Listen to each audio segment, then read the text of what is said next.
Shuttle tragedy forever in our memories, and flags from Cape Canaveral to the White House at half-staff.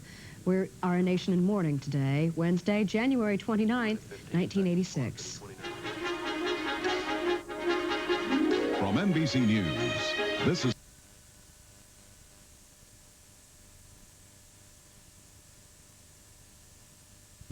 And hello, everyone. We will be devoting our entire 2 hours today to an examination of the Space Shuttle tragedy and a look at where the space program goes from here.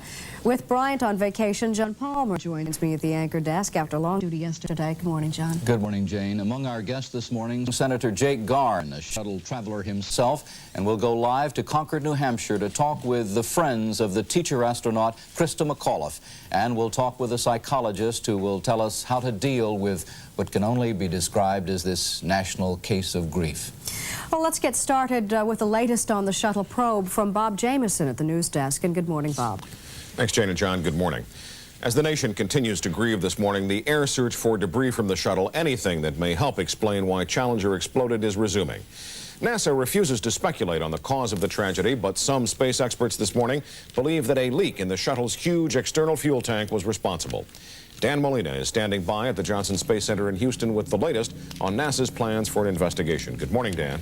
Good morning, Bob. The investigation into something as catastrophic as this has to deal with everything from the very obvious to details that even computers may not have noticed. Included in the obvious, yesterday morning at this time we were talking about icicles that had formed on the shuttle during a bitter cold night. NASA's only stated concern at the time was that an icicle might break off and damage the orbiter's heat protection tiles. But are there other possibilities? Could an icicle have damaged the huge external fuel tank or some connecting fuel line? The details. Is there some fact, some measurement, some hint locked in the data collected in Mission Control that can explain what happened? One of the very first things NASA did after the explosion was to freeze everything here, seal it off so everything will remain as it was at the moment of the disaster. The photographic evidence. The moving pictures appear to show us where the bursts of flame appeared. That could help. It could narrow the investigation to specific points on the main engines, the fuel tank, or the solid rocket boosters, perhaps to the small explosive bolts used to separate the fuel tank from the orbiter. But the video could be deceptive. NASA today will look at still pictures taken with high-powered tracking equipment, and that should provide more details. Beyond that, all day here and for so long to come, the people here will be asking themselves critical questions. Do they recall any design flaw? Anything they worried about that stopped being a concern after so many successful missions? It's all important now in this investigation, a task that is perhaps the most formidable assignment ever tackled here at the Johnson Space Center. Bob? Dan, thank you. The sudden public death of the 7 astronauts has produced an emotional outpouring around the world. President Reagan ordered all government flags to fly at half-staff until February 3rd. And Concord, New Hampshire, home of teacher Christa McAuliffe, the first ordinary American chosen for space travel, is covered in sadness this morning. Fred Briggs is with us from Concord. Good morning, Fred. Good morning, Bob. The bitter cold that seemed to have accompanied this tragedy has stilled most of the movement in this small capital of a small state. The cold sinks into people much more readily than the impact of what happened yesterday at Cape Canaveral. You could see that last night at this church. A memorial service for Christa McAuliffe, here where she, her husband, and 2 children had attended services for years.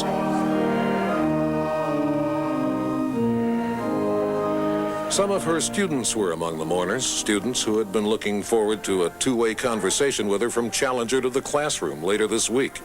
It's a different lesson now. And she will teach us because of her ambition, because of her courage, because of her willingness to participate in our space program. The high school will be closed again today. The students and the teachers who knew her so well are being offered psychological counseling, although many of those counselors knew Christa McAuliffe pretty well themselves.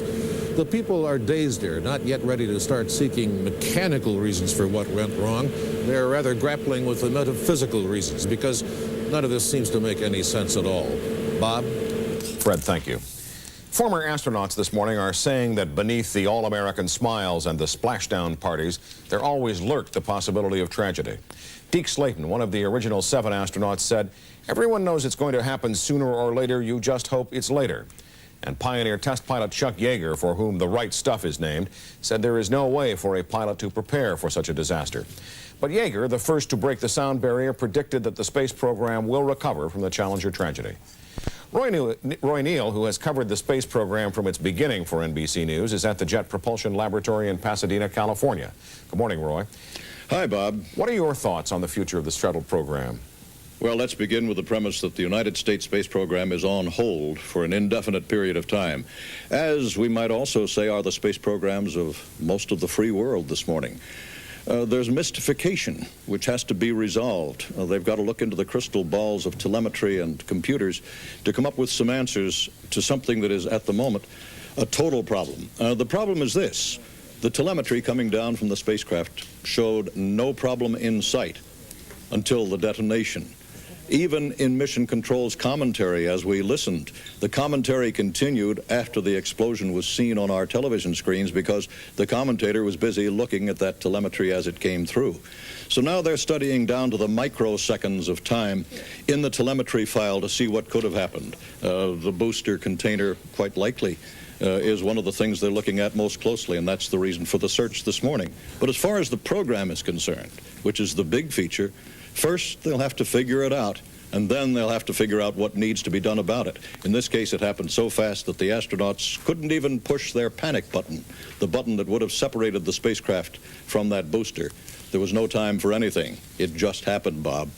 Roy, if you remember, as you well do, 20 years ago, almost 2 decades ago, when the Apollo fire occurred, it was 21 months before there was another manned space flight. Do you expect something like that to occur now?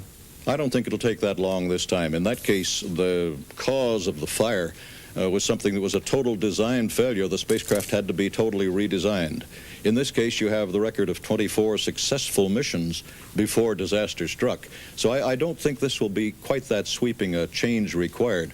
But until they figure it out, who are we to second guess them? Did on television yesterday the families of those the astronauts and the private civilian that was involved in this, and our hearts go out. We can say no more than that, but we all, as you say, Jane, share in the love and affection and just the sorrow of this, because it's such a terrible, terrible Even as tragedy. we all go about the business at hand, which we all will do today. We continue on, and we do have our little weather forecast for you this morning.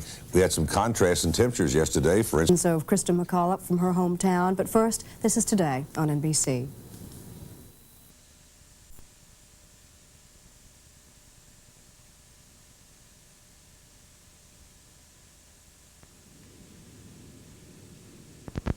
We'll be going up to Concord, New Hampshire shortly for those interviews. When Christa McAuliffe first learned that she was to be the first teacher in space, she really couldn't quite believe it. Last July, when she found out that she'd won, she discussed her excitement with Bryant Gumbel. Congratulations. Thank you very much, Bryant. Simple question, why you? It's really hard to say. There were 10 people. We were such a cohesive group, enthusiastic, really enjoying teaching, and I think any one of us would have done a really good job. I don't know what put me over the top, and I'm delighted to be here. When you first applied for this, did you think you had even a prayer? I really didn't. I was almost doing it kind of like when you play the lottery. If you don't play it, you don't win. Sure. And when I filled out that application, that's really how I felt. I figured there'd be at least 50,000 people across the country who would be slipping that into the mailbox around the same time. What about when you made it down to the last 10? Did you think then, maybe? Well, then the possibility became very real, and I really started to think what the impact would be on my teaching career and on my family. Yeah. But it was still really exciting. Has it all hit you yet? No, I don't think so. I still can't believe that I'm going to actually be going into that shuttle. It just really doesn't seem possible. Maybe when I'm on the launch pad it will. What are you most excited about? Seeing the Earth from that perspective of that small planet, you know, it's such a big place here, but being able to look at it from a new perspective, and I hope I can bring that wonder and that excitement back to the students. Maybe just a little bit of fright, too? Not yet. Maybe when I'm strapped in and those rockets are going off underneath me, there will be, but space flight today really seems safe. We had a good example of that when NASA shut down the last one through the computer because one of the backup systems wasn't working. You say it seems safe. A lot of people equate that with it also seems boring. Have you been one, have you been one who followed NASA efforts all along, long before? Oh, yes. Oh, yes. I can remember watching the Vanguards as they went like this, and I remember Alan Shepard's first suborbital flight, and it was really thrilling. I read where you said you wanted to demystify space. In plain talk, what does that mean? Well, we see the space program as a science or math or technological adventure right now. I want the students to get a little bit of ownership. I want them to feel that they're part of the space age because they're the future and their children or grandchildren are going to be pioneering that. So I really hope to bring an ordinary person's perspective to this. Have you heard from some of your students yet? Yes, I have. They've been dropping by the house, they've been sending me cards, they've been calling. That's been super. NASA, of course, has a selfish interest in all this. I mean, they want to build up public support for the huge outlays that are necessary to keep the program going. As part and parcel of being the first ordinary citizen, I mean, are you expected to be the ordinary speaker who's out there making speeches on NASA's behalf? That's going to come. Certainly will, but I'm also delighted that the teaching profession and students and the whole country is really going to benefit from this. We hopefully are going to know an awful lot more about what life is like aboard the shuttle. Yeah. You go up on January the 22nd. That's what the date is, yes, of 86, right now. and we're hoping that that'll be met. What are you most concerned about between now and then? Well, probably just getting my life in order. I do have a family in Concord, New Hampshire, and I have to get them set. I also want to make sure my replacement in school is going to be comfortable for next year. Any thoughts, however slight, that you might not measure up once it gets going?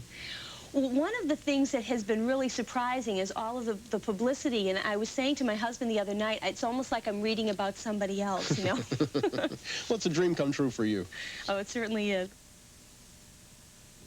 That interview seen here on Today last July. In just a minute, we'll go up to Concord, New Hampshire to talk with some of Christa's friends. Right now, this is Today on NBC.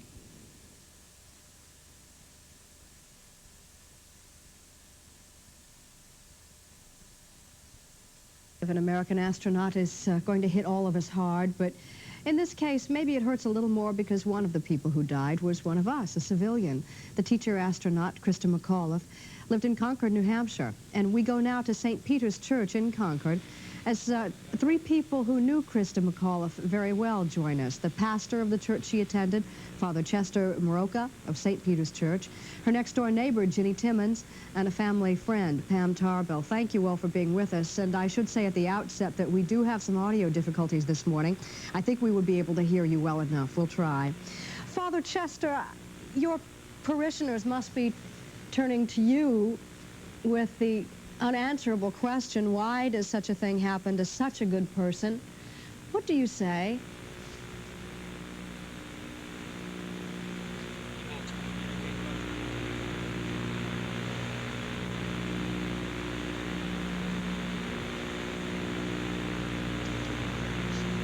Father, I'm afraid I was unable to hear your remarks. Your microphone evidently is not working. Ginny or Pam? Pam, I understand your son Miles was little Scotty McAuliffe's best friend. Does Miles comprehend any of this?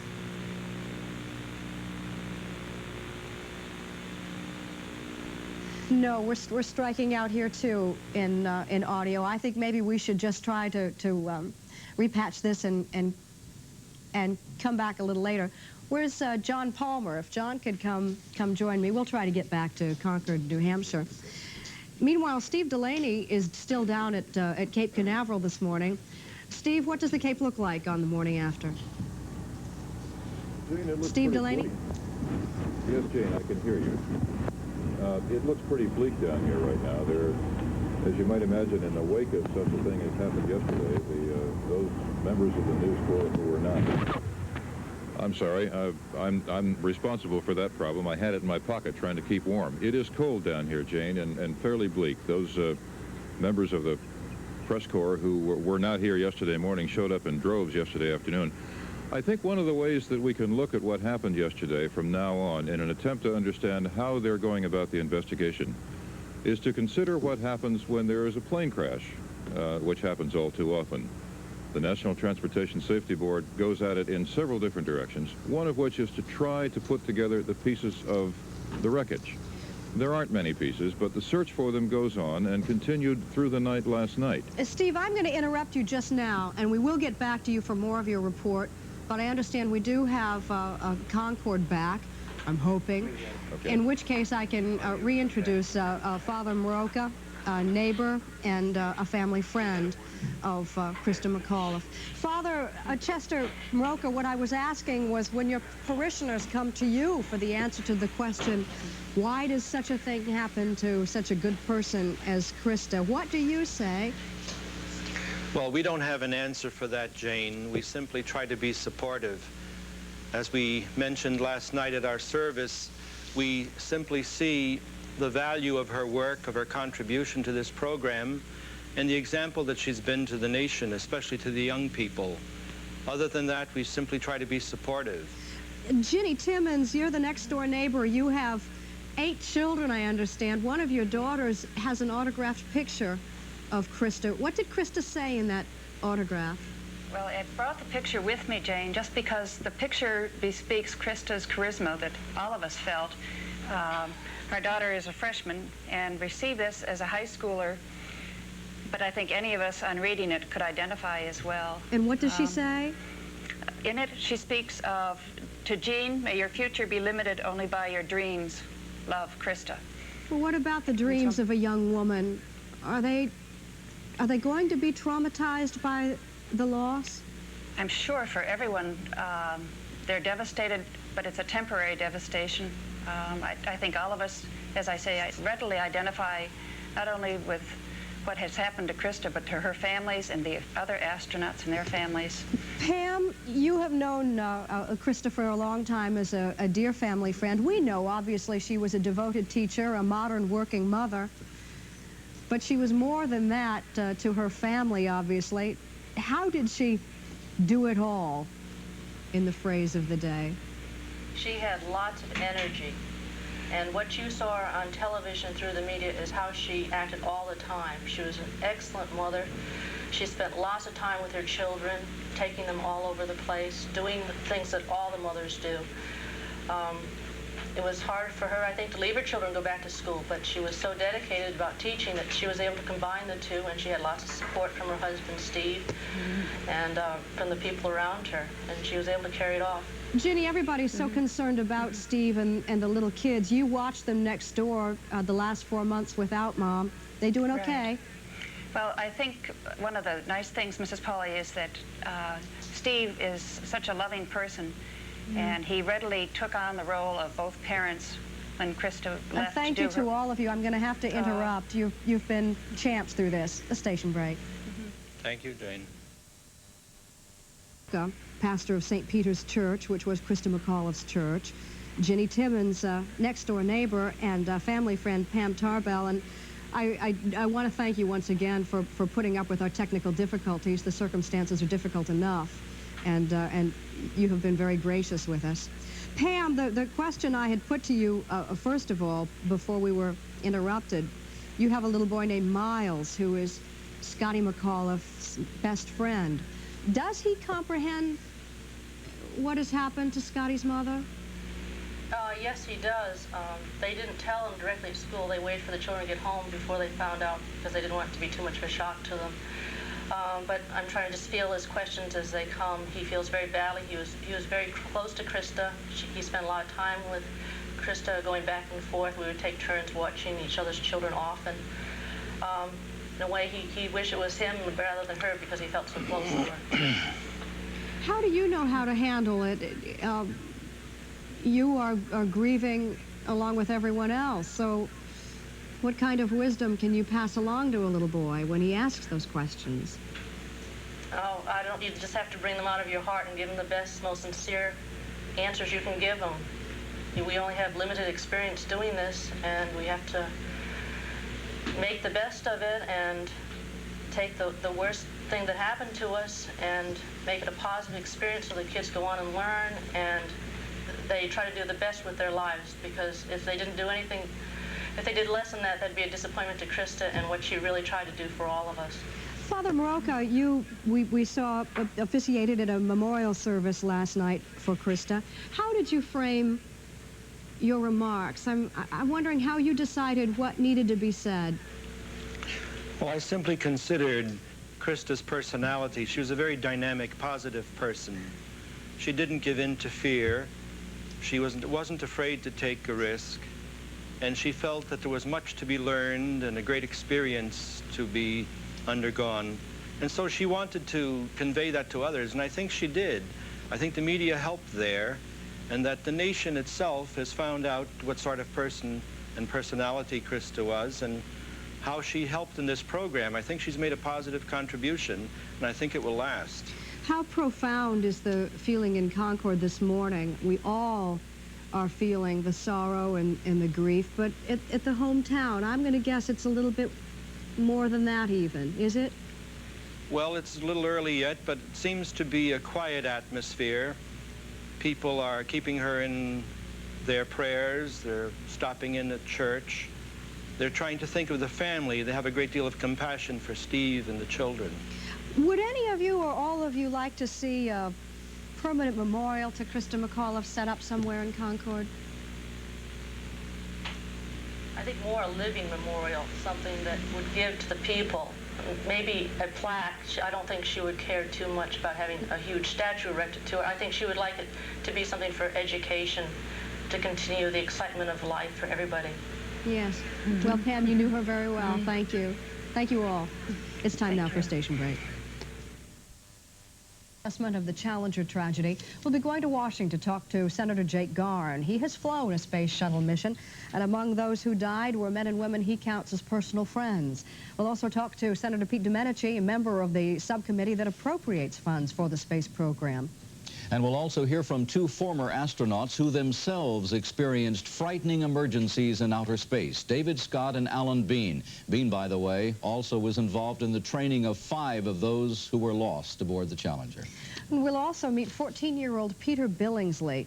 He's the national spokesman for the Young Astronauts program, and he was at the Cape yesterday watching that liftoff. But first, at the news desk, here's Bob Jameson. Jane, there are no firm answers this morning to the question of why the Space Shuttle Challenger blew up little more than a minute after it was launched from Cape Canaveral. All 7 astronauts were killed. Today, a search is on in the Atlantic for any debris that might provide a clue as to what went wrong. Steve Delaney is standing by with a report from Cape Canaveral. Steve, good morning. Good morning, Bob. Actually, the search has been going on since right after the disaster yesterday. It has simply intensified since we have daylight, but it went on through the night and will continue until they're convinced they can't find anything else. Ships have been doing most of the heavy work during the night because they can get down closer to the water, and they have electromagnetic devices which can kind of try to pinpoint where there are larger pieces. So far, most of what's been found is quite small, 2 feet by 5 feet, has been recovered but has not been identified. With the coming of daylight, it will be possible to use aircraft once again and to get broader spanses of the ocean covered. The area is several hundred square miles. It's centered about 30 miles off the coast. Now, whatever's on the bottom is going to be very hard to discover because it's in the edge of the Gulf Stream. The bottom is sloping off toward the edge of the continental shelf. And because the water is of different temperatures out there, it's fairly turbid and is going to yield evidence rather slowly, Bob, and answers even more reluctantly. Steve, thank you. Christa McAuliffe, the enthusiastic, outgoing teacher from Concord, New Hampshire, lost her life as her family and others from her hometown looked on from the ground. Dennis Murphy reports. NASA gave the good seats to the kids from Concord, the bleachers just opposite the shuttle. I'm nervous for her, and I'm really proud of her. Christa McAuliffe, their teacher, was on the spaceship. The kids huddled in the cold grandstand right behind their teacher's mother, father, and sister. The moment had arrived.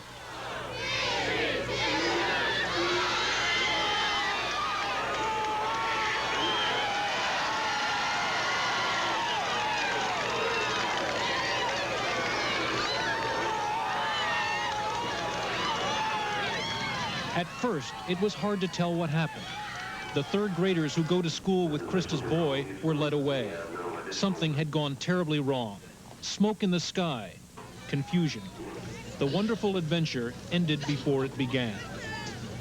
I'd like to say something in particular, something special to the school children of our nation, and especially those from Concord. You must try to understand that spirit, bravery, and commitment are what make not only the space program, but all of life worthwhile.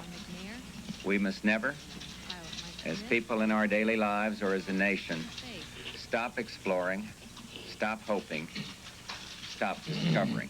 We must press on. The kids flew home last night. Dennis Murphy, NBC News, the Kennedy Space Center. The picture of the Challenger space shuttle exploding will remain in the national consciousness for so long. But for those who watched the launch and the tragedy from the grandstands at the Cape, the experience and the shock will be indelible.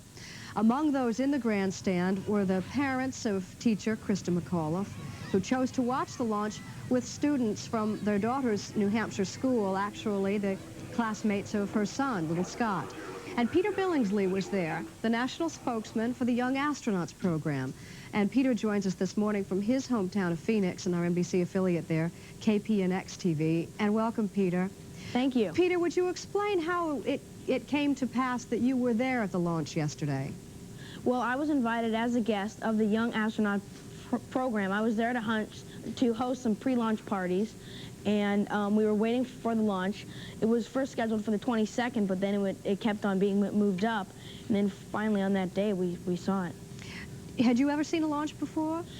Only on the news. This was my first one that I've ever seen up close. So you would have no way of knowing as you watch clear the tower and disappear in the sky, as I've seen it do, that something might have gone wrong, or did you sense that something was wrong? It looked all fine. It was going up straight. I thought that everything was great. I guess some people had thought later that it took a slower liftoff than it should have, but I didn't really know that because this was my first time. I saw it lift off, then I could see the trail going down, then I saw a big round cloud of smoke, which I guess was where it blew up, and I wasn't really sure what that was. I thought that maybe it was the solid rocket boosters leaving because I didn't really know. But then I saw this thing that was twisting and was moving, and at that point I knew that something was wrong. But the only thing was that the people that knew that something was wrong were in so much shock that they didn't scream or anything. They just were silent. What was your first confirmation that something had gone terribly wrong? Okay, we were all cheering and screaming. Then there was a microphone that was right out in front of us, and we could make out the word malfunction. And with that, everybody started to be quiet. There were still some other people. Then we heard the words, "The vehicle has exploded." And with that, everybody went into Peter, trauma. who was there? The parents were there. There were a lot of little kids, yes. Much younger than you. Was there anybody there to look after them? Yes, there were. There were some of the kids' mothers that were there. Just everybody was in a huge state of shock. They were all in panic, and it was just an awful, awful thing. Now, you as a spokesman for the Young Astronauts program, yes, I am. Did that mean that you wanted to grow up and be an astronaut yourself? It doesn't really mean that I want to grow up and be an astronaut. It's just what the Young Astronaut program is it's an educational program that's backed by the president, and it's geared towards kids from 6 to 16, and it's mainly to prepare them for life in the 21st century, because with everything growing so fast now that we want to be ready for that time. Do you still want to be ready, or did the shock and the trauma yesterday change your mind somehow? No, I think that even though it's an awful thing, like President Reagan said, we've got to keep going, we've got to keep moving with full force. I think we should find out what happened wrong, and possibly today's young astronauts can possibly make a fuel tank that would be less prone to blowing up, or could make a possible escape hatch on the shuttle. Do you feel your job as a spokesman for the Young Astronauts program is all the more important today? I don't know. I wouldn't say it's all the more important. It is probably a little bit more important, but right now we just want to heighten the awareness of people that in this country right now the academic standards are very low compared to Russia and Germany and Japan and all these other places. Astronauts have to be pretty brave people, don't they? Yes, yes they do.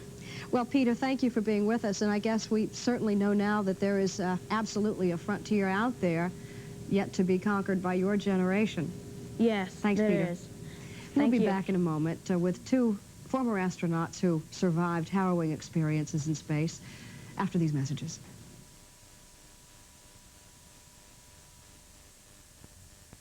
Astronauts, both of whom had close calls in space. Alan Bean, crew member aboard Apollo 12, was the fourth man to walk on the moon and the commander of Skylab 2. He also was in charge of basic training for 5 of those who were lost aboard the Challenger. He joins us now from the Johnson Space Center in Houston. And here in our New York studio, David Scott, a crewman aboard Gemini 8, Apollo 9, and commander of Apollo 15. He remains a leading authority on booster engines. Good morning, gentlemen. Morning, First, I'd like to go to you, Alan, down in Houston. Tell us about your problem you had on the Skylab 2. That was quite a scare, wasn't it? Well, we had a problem on Skylab 2 where we lost some thrusters during the rendezvous, and then it wasn't so scary as it was mystifying. When something goes wrong and lights light up, you sort of are concerned about what's happening, and you don't really know for sure. And on Apollo 12, you were hit by lightning, were you not? Yes, that was even more amazing. I was sitting in the right seat, and this was about 50 seconds after launch. Lightning struck our spacecraft. We didn't know that at the time. The indication we got was about 15 warning lights coming on, and at that moment there's a lot of noise, a lot of vibration, just like the shuttle during launch. And when those lights came on, it took me a good 5 seconds to finally convince myself that the lights were really on and we really had a problem. Of course, yesterday, they probably didn't have any warning lights, and they certainly didn't have 5 seconds to think about it. David, you had a problem on Gemini 8, what your spacecraft was tumbling, the capsule. Yes. Well, it was similar to what Alan said. It's a surprise. You see the indications, you take corrective action, and most of the time in flight it's almost automatic because of the intense training and the preparation that you have before you go. David, you're an expert on the booster situation. All the attention now seems to be focused pretty much on that main tank, fuel tank. Do you think that's where the problem was? Well, it's hard to say, John. I think we can't speculate until NASA's had an opportunity to review all the data and reach a conclusion of its own. NASA's a very good detective. I think they'll be able to sift out the data, especially since we've had 24 successful flights and we know what's going on with the shuttle. And as a matter of fact, my company's developing a small upper stage booster rocket based on the shuttle technology, and we feel very comfortable that the shuttle and its technology is a very safe system. Alan, as we mentioned at the beginning, you were in charge of helping to train 5 of the astronauts. You have some pretty special memories this morning, I would assume. I certainly do. When I heard that the shuttle had a disaster, I, of course, turned in television and followed it, and then they showed the pictures on television of the crew members, and the 5 professional crew members were ones that were the first astronaut candidate class that we had back in 1978, and I trained most of them. I have good memories about all of them. One of my favorite remembrances was of Judy Resnick. We had taken all the candidates down to Key West to undergo some parachute training and some water training, and there were 50 people in this boat where we were teaching them how to survive in case they went in the water in their parachute. There was only about 15 astronauts. The rest were Navy and Air Force pilots.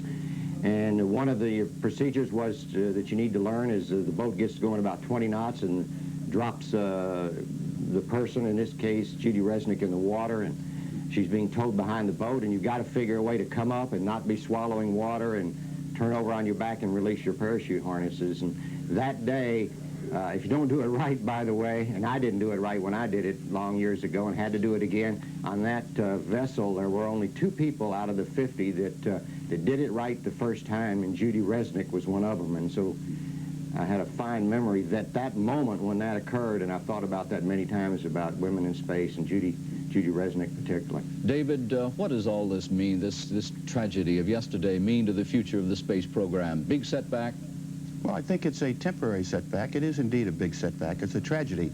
But I believe we'll proceed on. We'll be able to sift out the data, find the problem.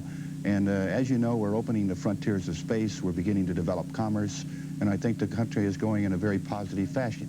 We just have to fall back, regroup, and then proceed on again. Do you have any problem with the idea of moving toward civilians in space, as we did this time with a school teacher, talk now of a journalist, whenever the next shuttle flight might be? Oh, no, I believe we have to do that, and I believe they want to do that. I believe Christa, a very intelligent woman, understood what she was doing, and she went out to the frontier. As I think she said in one of her interviews, if you don't play, you don't win. Thank you, gentlemen, for being with us this morning. Next, we'll go to Washington to hear from two senators with a special interest in what happened to the Cape and in the future of the space program. First, now, let's take a station break.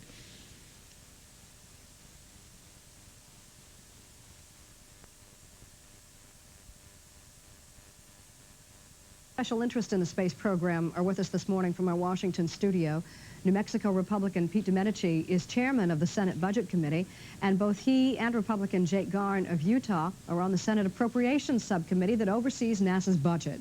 But perhaps Jake Garn is best known as the senator who took a shuttle flight in outer space in April of last year. Senator Garn, the personal was paramount for you on yesterday. Has 24 hours changed your perspective at all?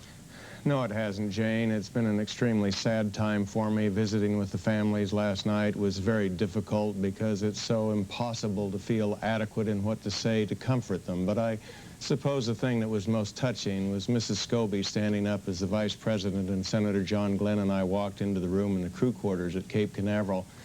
She said, "Mr. Vice President and Senators, I want you to know that I speak for all of the families. We want the space program to continue. Despite today's tragedy, we don't want it slowed down, we don't want it stopped, and we know that our loved ones would feel exactly the same way. So the program should continue. This is a great tragedy. It's a shame that it happened, but it should not deter us from our great exploration of space." Should Mrs. Scobie be concerned that that might not happen? Well, I don't think so. I think Congress is much more aware of the values of the space program and all of the spin-offs that help every human being on the face of this earth every day, and products and technologies that we have gained from space exploration. So I don't think that's going to happen. There will always be some naysayers and some negative people who would say that, but if we were going to stop this because of this accident, if you look back in the past in a lot of different scientific endeavors, we didn't stop them because we had some temporary setbacks. Senator Domenici, I'm going to guess that the naysayers on Capitol Hill are a little underground at this point. Would it be unseemly to criticize NASA at this point in our national grief? Oh, I'm sure they will be back above ground, as Senator Garn indicated. They're probably hid out for the time being. But, you know, there were naysayers even when we didn't have budget problems. There were people who thought we ought to do it another way. They didn't like manned space flights. They wanted to cut back on this program 8 or 9 years ago when I first got involved. So they'll still be around, but let me say there's nothing that makes American people more proud than when we accomplish great things, when we're on the cutting edge. And this has been a tragedy, but I think it may work in reverse. I think there may be more support rather than less for this magnificent program because of this tragedy. Well, there may be some double meaning in that cutting edge phrase that you use. Budget cuts were inevitable, and now with the dollar loss and losing a quarter of the Space Shuttle program, the loss of the orbiter, the time that's going to be lost, you're going to give NASA more money than you had anticipated because of this loss? Well, let me just put it this way. I'm positive that the United States Congress is going to find a way to continue this program. I can't give exact dollar figures at this moment, but I'm convinced that this is the kind of program that has so many benefits for mankind and for America as the world's leader in so many respects that we're going to see it through. But would you take advantage of this tragic turning point to do some course correcting? Well, frankly, I have always been one that listens to the experts and weighs the pros and cons. I don't try to put myself in their shoes. So I think we'll listen to them again, and perhaps some correcting has to be done. But from my standpoint, we had refined shuttle and reduced it to a minimum size for its effectiveness, and we ought to continue and see it through. Senator Garn, what about you? Would there be any course correcting that you would take advantage of in this time of assessment or reassessment? Well, Jane, I think we have to realize that we've had 25 years of space flight, 55 missions without an accident in the air at all. I think we need to look at the positive side and what a remarkably safe program this has been. The course correction that needs to be maintained or found out at this point and accomplished is we need to know exactly what caused this accident. And as soon as we have determined that and fixed what the problem was so that it won't happen again, then we will continue. So the course correction is a delay while we regroup, find out why this tragedy occurred, and then move on in this great exploration of space. I'm going to ask you to make a guess, but in both of your cases, it's an educated guess. How soon will Americans be in space again? Well, it's hard to guess because there's so little information available right now. It could be a matter of just a few weeks. It could be several months. I agree. All right. Senator Domenici, Senator Garn, thank you again. We appreciate your time. Thank you. And we'll be back after these messages.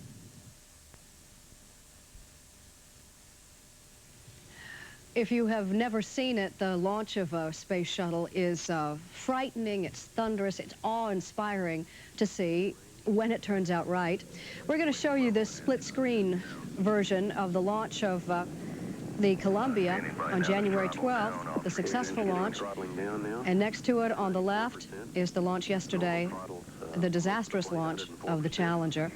And they are set time to time. Throttle down to 65% shortly. Engines at 65%, 3 engines running normally, 3 good fuel cells, 3 good APUs. Velocity 2,257 feet per second. Altitude 4.3 nautical miles, downrange distance 3 nautical miles. Engine still running smoothly at 85, now stepping down to 67% as the shot wave. Engines throttling up, 3 engines now at 104%. Challenger, go at throttle up. Challenger, go at throttle up.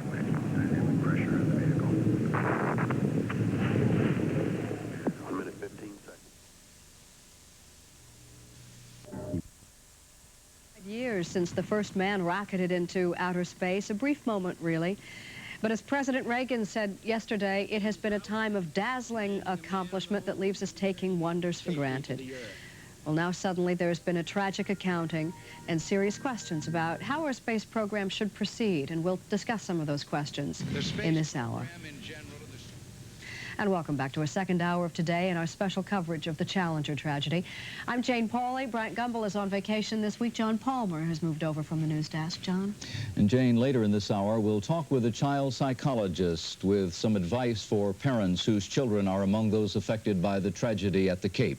And Mike Leonard reports from Concord, New Hampshire, a little town this morning facing up to the painful fact that its favorite school teacher won't be coming back from her field trip to outer space. But let's get the hour started at the news desk this morning. Bob Jameson. Thank you, Jane. Good morning. Ships, planes, and helicopters are searching the Atlantic Ocean off the Florida coast this morning. They're searching for debris from the exploded Space Shuttle Challenger. Throughout the night, Coast Guard cutters and other vessels have been combing the area but have recovered little more than the thermal tiles that covered the shuttle. All debris recovered will be impounded and studied as experts try to determine what went wrong. There was no warning of trouble from any of the shuttle's computers or instruments, no signal that anything aboard was malfunctioning. So NASA experts are refusing to speculate this morning on what caused the explosion. Robert Bazell is in Houston this morning, where NASA officials are exploring many theories. Morning, Bob. Good morning. One of the reasons that there was no indication beforehand of a disaster is that the computers that the NASA officials in the Launch Control Center and Mission Control here in Houston look at during the launch and as the ship proceeds towards orbit are updated only every 1 second. That's the speed that the computer is able to display the information on the screen. And this is an important point because actually the data is stored in many areas in milliseconds. And what the engineers here and in several other areas around the country will begin to do today is to examine the data that came in from the spacecraft Challenger on a millisecond by millisecond basis, trying to find anything that was an indication of where something might have gone wrong. Now, we have a model here of the spacecraft. The shuttle itself, as we've said many times, we've been talking about this, sits on top of an external fuel tank and 2 solid rocket boosters. Everybody here knows that the external tank, which contains a mixture, a very explosive mixture of liquid hydrogen and liquid oxygen, exploded. That's what caused the ultimate disaster. But nobody knows what the first event was that led to that explosion, and that's the crucial question. The solid rocket boosters themselves are full of a kind of fuel that does not explode, so that wasn't where the problem began. However, there are some explosive bolts there here and in several other areas that are designed to throw these off at 2 minutes and 5 seconds into the flight. One theory, it's one of many theories, and their only theories, is that these explosive bolts may have gone prematurely. Another theory, one that we've heard quite often, is that In the main shuttle engines, which are at the back of the orbiter right there are some fans, turbines that rotate very quickly. One theory is that a piece of metal in one of those main engines broke off, flew off into some place that ultimately led to the external tank to explode. Those are the things that the engineers will be looking for as they look at this millisecond by millisecond analysis of hundreds of different systems that they have recorded here on the ground and in other places, trying to find a clue as to what happened. It's not going to be an easy task. It's going to take quite some time. Bob? Bob, thank you. Florida Democrat Don Fuqua says his House committee, which funds the shuttle program, will conduct its own investigation into the accident. He says, however, it will follow NASA's investigation and will not be aimed at placing blame. The world, as well as the nation this morning, is mourning the loss of the Challenger crew. A moment of silence was observed by the Canadian Parliament, the French Senate, and the European Parliament meeting in Strasbourg. In the Soviet Union, radio stations played American music. In Rome this morning, Pope John Paul praised the 7 crew members as courageous pioneers for human progress. Speaking to more than 5,000 people at the Vatican, the Pope said the tragedy has caused deep pain for people all over the world. In this country, President Reagan has declared a week of national mourning with flags flown at half-staff. And this morning on Wall Street, all systems are stopping and a moment of silence is being observed on the floor of the New York Stock Exchange. The crew of Challenger, like the crews of all the shuttle flights, trained for their mission at the Johnson Space Center in Houston. The city reveres the astronauts, and as Robert Elliott reports, the loss is felt deeply there. The signs are everywhere. The flags are at half-staff. Throughout Houston, people are mourning the loss of 7 astronauts. Take this moment of silence to think about them people that disappeared from the world today that was so tragic. Astronauts are an important part of the Houston community. They're admired, respected, and often treated like heroes. Shuttle Commander Dick Scobie was no exception. I do think that it takes a very special type of person to be an astronaut, and I think he fulfilled those special qualities. Scobie was born and raised in Washington State. He loved airplanes, joined the Air Force, became a test pilot, and finally, in 1978, an astronaut. His hometown was thrilled with his success. Classmates, teachers, and coaches remember him fondly. Interested in athletics, played football. Again, not an outstanding athlete, but a heart like you wouldn't believe. Hey guys, we're going to give you a little picture. Scobie first went into space in 1984. Even then, his mother was apprehensive. It's been fun, but it's been scary. I'm starting to have sleepless nights already. Scobie saw the shuttle program as a dangerous and complex experiment and felt people were beginning to take its safety record for granted. Each one of them is an individual technological marvel in itself, and you lose that by watching so many of them. There are a lot of things that go on during a space flight, and it's not easy to do, and it may look easy from the outside. It's not easy from the inside. Robert Elliott, NBC News, Houston. It's moving toward 8:07. Jane? I don't suppose it's neither here nor there to most of the people at home, but I knew Dick Scobie. He was our associate during the, well, I'll call it the Sally Ride mission, 2.5 years ago. And he was a lovely, lovely man. Gentle and competent and cool and great guy. Well, you know, we were just talking a minute ago, the years that I had in my freelance radio days, I worked for the space agency for 22 years. I did a lot of their radio work and got to work with the astronauts and many of the people connected with the program.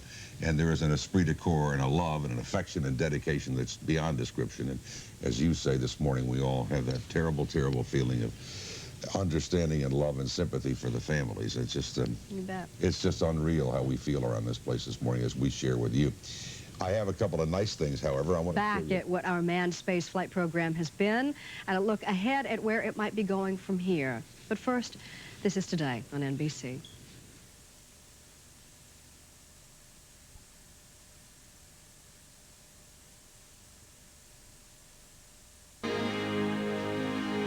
On After 8 this morning, the past, the present, and the future of Americans in space. President Reagan observed in his speech yesterday that as a nation, we've grown used to space. It's hard to dazzle us, but that for the 25 years, the space program has been doing just that. In the following report, we see how.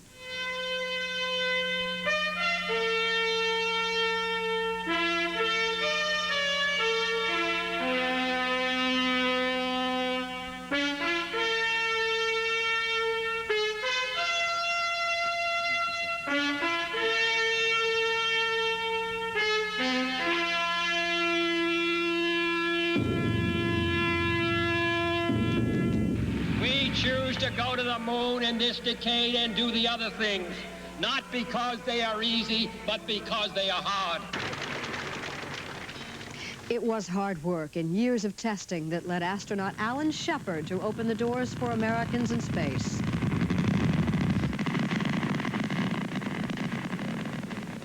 He made a short suborbital flight in the space capsule Freedom 7, May 5th, 1961. Project Mercury was underway. John Glenn next became the first American in orbit, while many others, both American and Russian, followed. Soon children across the globe would marvel over man's first walk in space, as you see here, made by astronaut Ed White. It was an awe-inspiring spectacle and unprecedented, and for President Kennedy, a commitment to the space program became top priority. I believe that this nation should commit itself to achieving the goal, before this decade is out, of landing a man on the moon and returning him safely to the Earth. And so we did, as our flag was planted on the moon's surface, and our men in space seemed, well, to be having fun. I was rolling on the moon one day. Space launches became so routine that, well, maybe people began to lose interest. And then in 1975, Americans and Soviets joined each other in space to shake hands over an extraordinary effort of international cooperation. For the next 6 years, the Soviets pretty much had space to themselves as the Apollo program went into hiatus. But in the spring of 1981, America launched the first space shuttle, Columbia, hoping to regain dominance in both research and exploration. The space program in general and the shuttle program in particular have gone a long way to help our country recapture its spirit of vitality and confidence. The pioneer spirit still flourishes in America. In the future, as in the past, our freedom, independence, and national well-being will be tied to new achievements, new discoveries, and pushing back new frontiers. We must never forget that the benefits we receive are due to our country's commitment made a decade ago to remain the world leader in space technology.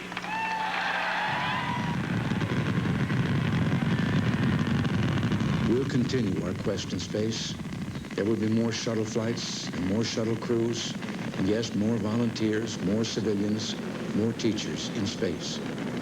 Nothing ends here. Our hopes and our journeys continue.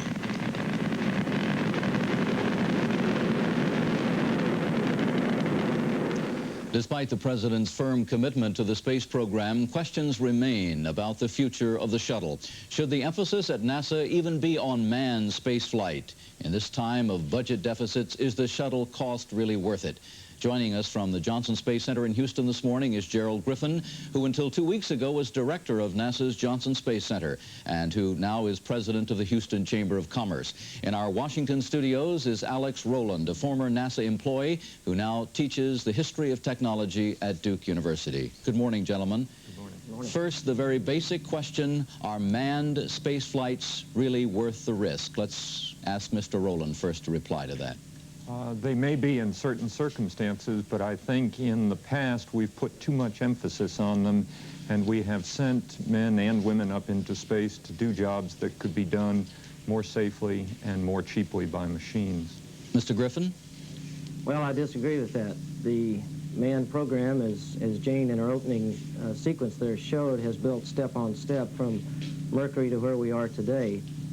The question is not one or the other, it's the proper mix, and I realize that's what Mr. Rowland is getting at, but I think that mix, which has been initiated in the executive branch, reviewed by the Congress annually, nobody's kept any secrets here, has been a matter of public policy, public issue, and it has been debated, and I believe we have the right mix today. What about the unmanned space shots? Let's look now at the Voyager. Quite successful there, I would think. It has just passed Uranus. It's on its way now to Neptune. Doesn't that speak loudly in favor of unmanned space probes? Mr. Griffin? Well, sure. I think to go to the outer planet in this day and age, that's probably the way we have to do it. Make no mistake, the Voyager spacecraft was sophisticated. To say that it was cost-effective is exactly right, But the booster that pushed it was also Titan Centaur, which is a very expensive vehicle in itself. And I don't quarrel with the idea that we should use unmanned technology where it fits. What I am saying, though, is that as this country is opening up the frontier of space, we're going to have to do it ultimately with men and women who will be very similar to how we open the American West. You brought up the question of money, of cost of the space program. The shuttle program, as I understand it, is running about $14 or $15 billion in investment. Does the cost give you a problem, Mr. Rowland? It surely does. We've put at least that much into development, and in fact, when it first flew in 1981, it wasn't up to specifications yet, and it's still being improved. That's more development money we're putting in. Additionally, because there is simply not the demand for spaceflight that was anticipated when shuttle was first designed, we continue to have to subsidize these flights. It costs the American taxpayer about $50 million in subsidy for each shuttle flight now, so we continue to add to that development cost with each flight. Was the schedule a little bit too ambitious, do you think, Mr. Griffin? 15 shuttle flights planned for this year, trouble with the first one, Columbia, on January 12th, and of course the tragedy of yesterday? No, John, the plans have, again, been built from the ground up. The flight rate scheduled for this year, before the events of yesterday, were well attainable. The system was designed to carry it out. And no, I think the schedule was right on. I'd like to react to something that Mr. Rowland said. Please do. Let's put the cost of the space program in perspective. Today, the total NASA budget is less than 1 cent of every federal dollar that's outlaid. In fact, it's something like 0.7%. And that's for all of NASA. That is for its aeronautics research, its space and applications research, its tracking and data systems, and manned spaceflight. Now, of that 0.7%, only about half of that, a little less than that, goes into what we call the manned spaceflight budget. But of that, only a portion is for the shuttle.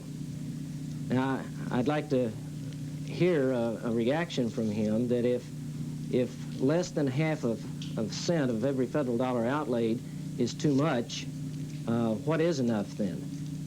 I think that the American people certainly support the idea that at least something on that order in the federal tax system or the federal budget system is in order.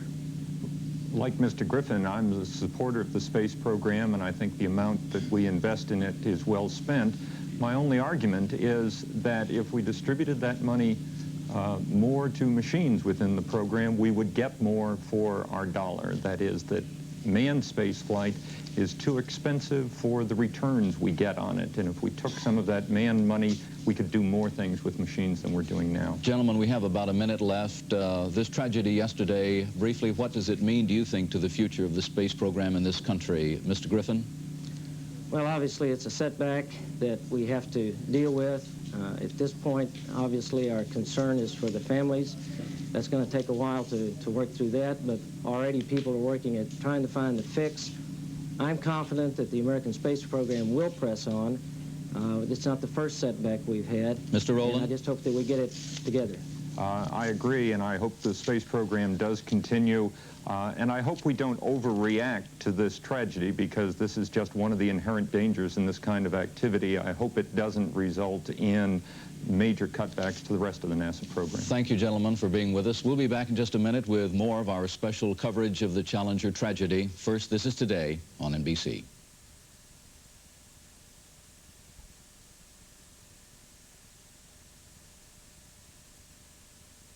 Tragedy that maybe you overlooked, or maybe you dealt with it in your own home yesterday. Should you turn off the TV or let the kids watch all they want? Kids are scared and confused and grieving too, and we'll talk with an expert about how to deal with it. Now a station break.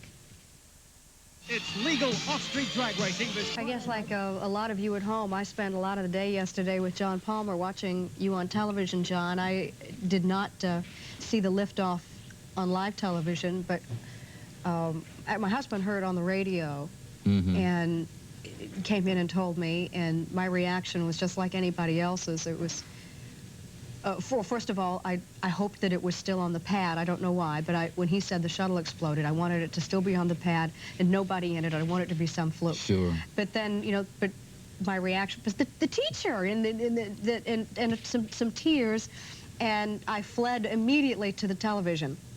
This must have been within a minute or so of you being on the air.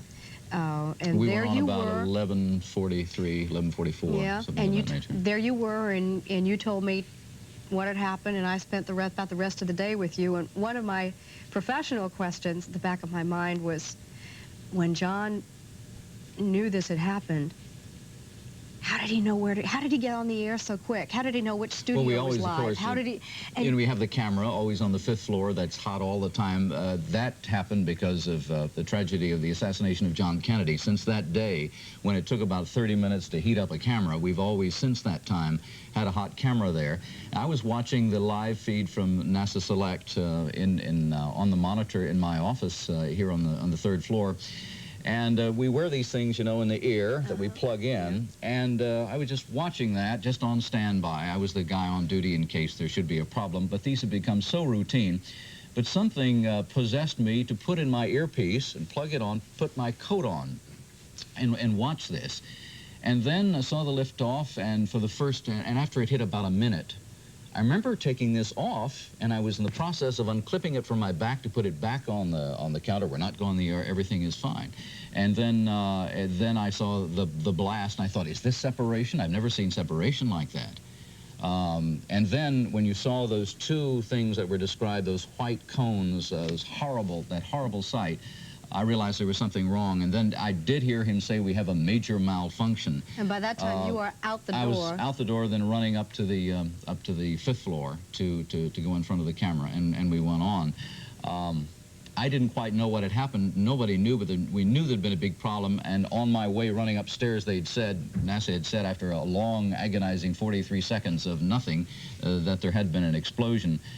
And I remember talking to the producer saying, well, can we wait a minute to get a little more information? The next thing I heard, we interrupt our regular programming. Here is NBC News correspondent John Palmer. And we went with it. When all we could say at that point was there has been a problem, NASA says, in its explosion. And here's the tape. Here's what we just saw. Because it was not carried live on the East Coast. It was carried live on the Today Show on the West Coast. You did not have the opportunity that the rest of us had to react as a person first. No, I didn't. I sure did afterwards, though. How so? I thought, I was just very moved afterwards and watching nightly news. I went off the air about 6:30, and I watched nightly news and kind of saw it there as a viewer. And I was very moved by Tom Brokaw's close. When he said that, you know, we were with you, he said a word to the families, we were with you, and all those joys and walking on the moon and old boy and those great times. And he said, and we're with you. We shared your pride, I think he said. Right, and we now share your grief. Sorrow. We share your grief and sorrow. It was well put. Well, it was one of those days that you did awfully well, trying circumstances. And I'm thinking of their family. I was thinking of Sally Ride and all the other astronauts because they're grieving too. But we'll be back after station break.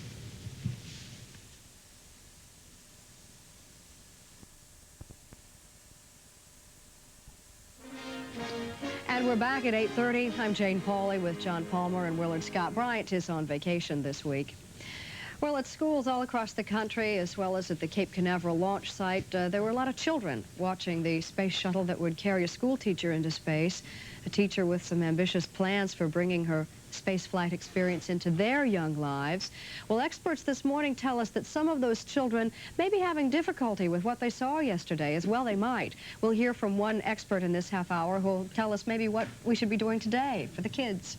And Jane will also find out what people in the aerospace industry are saying about the failure of the Challenger. And from Concord, New Hampshire, Mike Leonard reports on how Christa McAuliffe's hometown is dealing with her loss. But first to the news desk and Bob Jameson.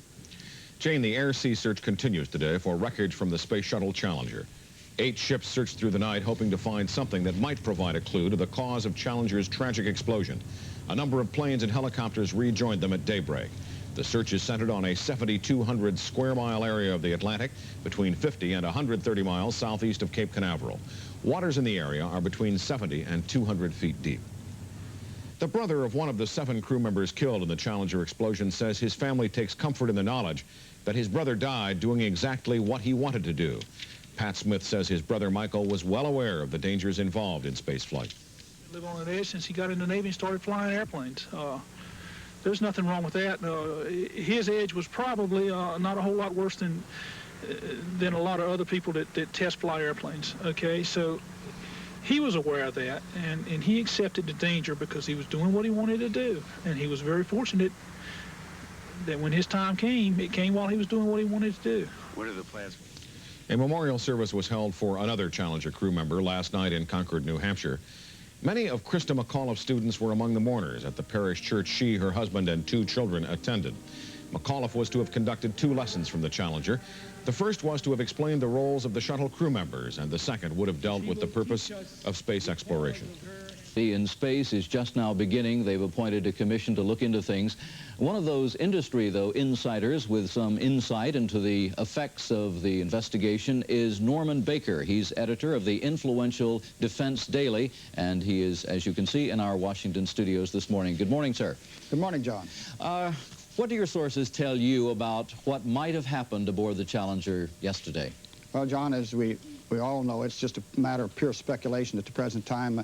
It could have been possibly a leak in the external fuel tank or something to do with the way the fuel flows from that tank to the main engines. You've seen the television photos everybody has over and over again. It's an indication of a fire spreading from the aft section of the external fuel tank up underneath the space shuttle. But that, again, is pure speculation. We won't know until we see those NASA photos that are the tracking photos that have greater detail. Tell me about those tracking photos. What are you talking about? Well, there are photos, you know, that they use for the tracking down at Cape Canaveral that is different from the television photos that's taken from the television networks. And those photos are being studied by NASA. We don't have those available yet.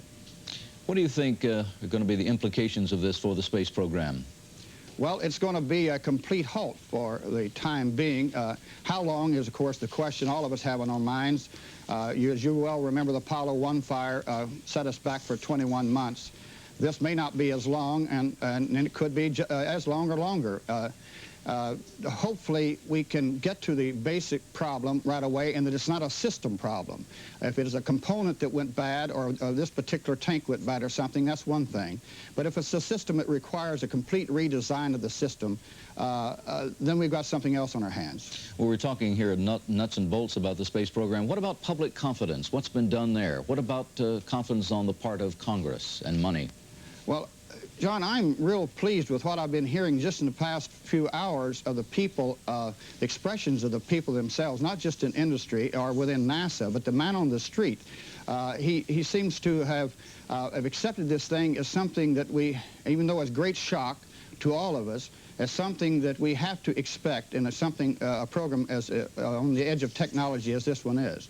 What about the role of civilians in space? This was the first time a sort of a private person in the person of Christa McAuliffe, who was on board, a school teacher. There was talk in the next shuttle of having a journalist on board there, or one of the later shuttles. What's it done to that idea of civilians going into space? Well, I hope it hasn't dampened it too much, John, because actually the space program belongs to the American people. It is their program. They're the ones actually that are pushing for what we have, believe it or not. And I realize that this, some people are saying that this shuttle was not reliable enough, we hadn't gone far enough, but take a look at our airplane crashes in the past year. The 747 that crashed in Japan and killed over 500 people. There's no more reliable a system than a 747, and you get a catastrophe like that, or like the one we've just had on the Challenger, you can't anticipate those things. You don't know that they're going to happen. So I don't know when we say we can, well, something will be ready that civilians can go aboard, and I feel it was as ready as it could have been. Well, Norman, the Soviets, we know, are working on their own space shuttle. It's said to be very close to ours. That doesn't that pretty much commit us to go ahead with our shuttle? Well, actually, they are copying our shuttle to an extent. They will not have their main engine on the shuttle itself. It will be on the external tank.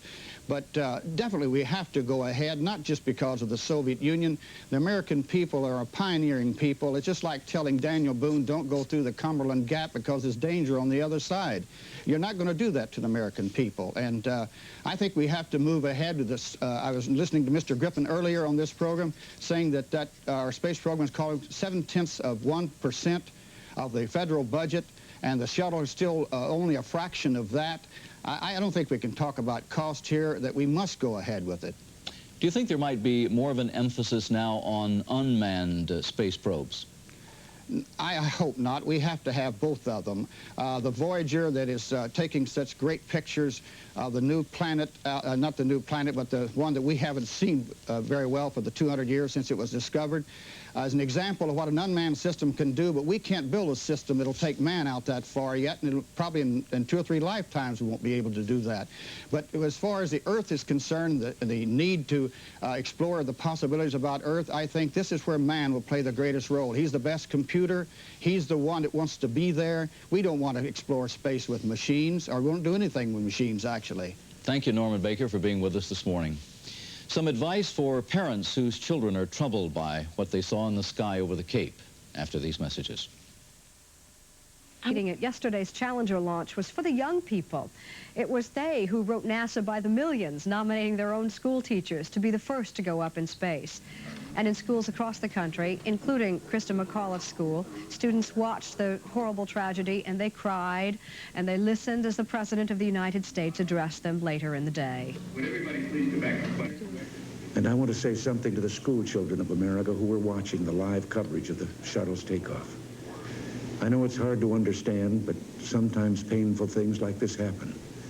It's all part of the process of exploration and discovery. It's all part of taking a chance and expanding man's horizons. The future doesn't belong to the faint-hearted. It belongs to the brave. The Challenger crew was pulling us into the future, and we'll continue to follow them.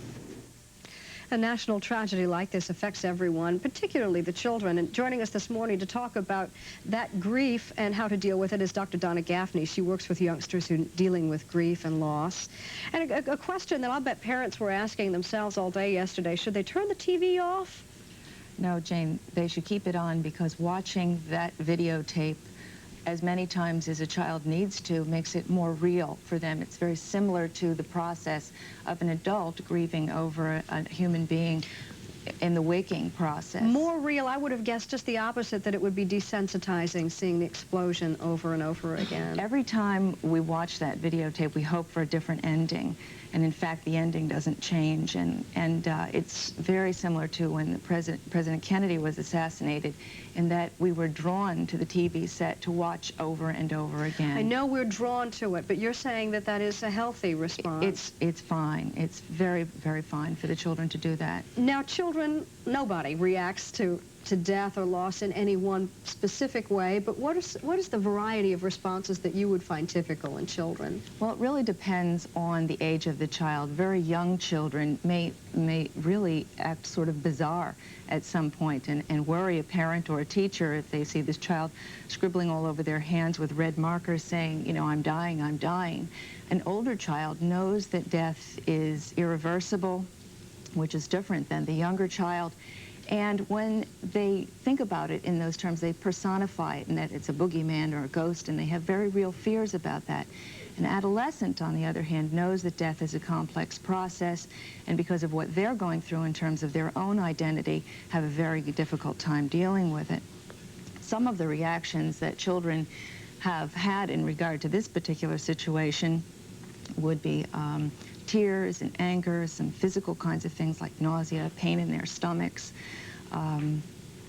seemingly to be desensitized, as you were mentioning before, that they seem that they're going on their business and not really caring, and really they're just maybe putting it aside for a little while.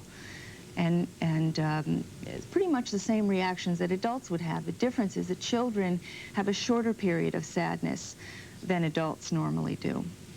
It doesn't mean that they're not grieving at the same time, but it means that they sort of are spontaneous and move through a little quicker. So would you predict trauma in an age group? I'm not in talking about an individual child, but as a group, this generation of kids won't be traumatized by this experience? Think they will be traumatized, because they were all indirect victims. We stood there and watched helplessly as the shuttle blew up, and And they will never forget what they were doing at that very moment that they heard about it. And that is why we need to support children going through such a situation as this by allowing them to talk about their feelings, encouraging them to share with their peers, taking part in some way in a memorial process, allowing them to grieve and to reach out to those who may be more intimately involved. What are some of the specific activities you might recommend that classroom teachers engage in?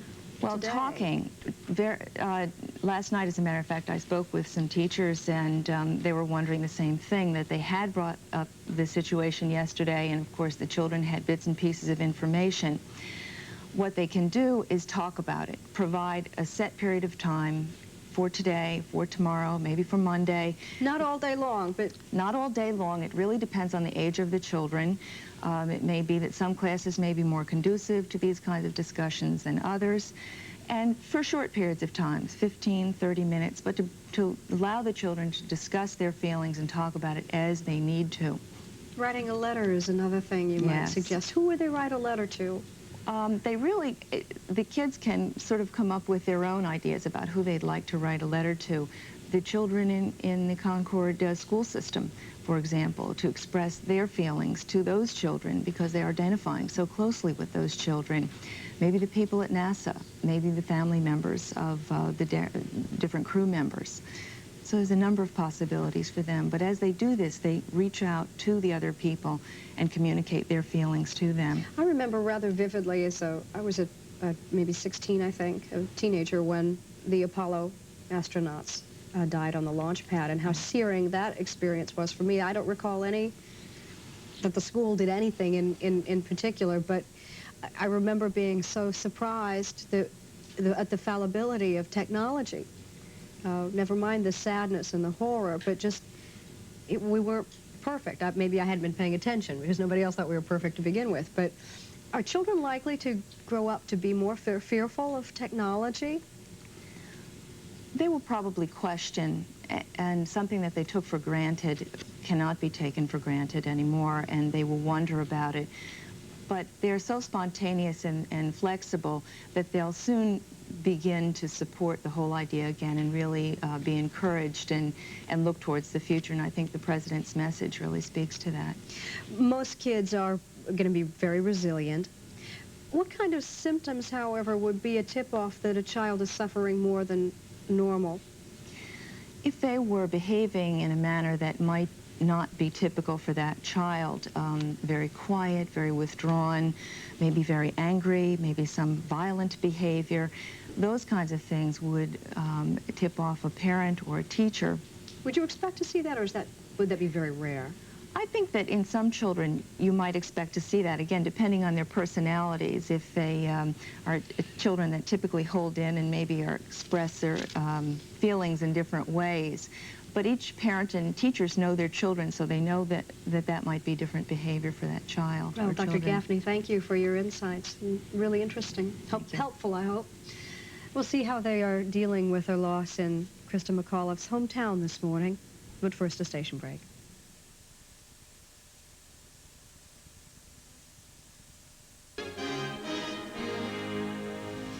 Usually when Mike Leonard goes somewhere, it's in search of something light for our cross-country segment. But this morning, Mike's in Concord, New Hampshire, and it's not light. Morning, Mike. Morning, John. In one respect, Concord, New Hampshire is just like every other town or city in America. Its people walk through life strengthened by lessons learned when they were very young. They were made for each other, it seemed, Christa McAuliffe and Concord, New Hampshire. Unsophisticated, family-oriented, and hopeful.